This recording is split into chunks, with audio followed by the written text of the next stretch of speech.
Bienvenue à toutes et à tous dans la revue de presse de ce vendredi 21 mai 2021. L'intelligent d'Abidjan consacre son dernier numéro de la semaine à la délivrance du permis de construire après les effondrements d'immeubles.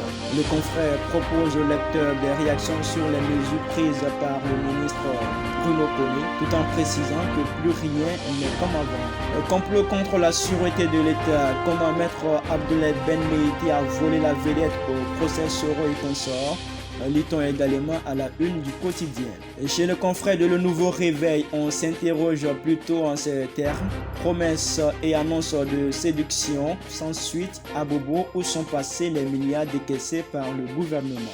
Et le même quotidien ajoute que des ex-exilés probables ont rendu visite au président du PDCI RDA, Henri Konan Bédié, hier, jeudi 20 mai 2021, à sa résidence à Daoukro, pour lui dire merci. Le sujet des exilés intéresse aussi le jour plus qui barre à sa une. Apaisement du climat politique, plusieurs exilés probables se bousculent aux portes d'Abidjan. En exil depuis 2011, Stéphane Kipré arrive, lance le quotidien d'Abidjan qui donne des précisions sur les mesures prises avec le gouvernement et les préparatifs de ce retour annoncé.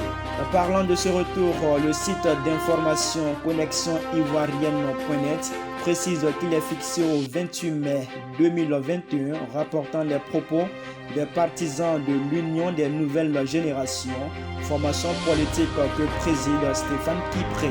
À propos des attaques contre des Nigériens, Kwasi.com révèle que 12 personnes voulant actionner la chasse aux Nigériens ont été interpellées à San Pedro. Affrontement intercommunautaire, des policiers sensibilisent à l'apaisement des esprits, affirme le banco.net. Sur le même sujet, afriquesoir.net indique une vingtaine d'arrestations selon le procureur de la République Ado Richard. Le même site fait écho d'une déclaration du directeur général adjoint de la CIE, chargé du pôle distribution et commercialisation, Mathias Kouakou, déclaration dans laquelle il dresse le bilan du programme de rationnement et donne des précisions sur les déficits supplémentaires. Coupure intempestive d'eau et d'électricité. Ado, où est donc passée ta solution?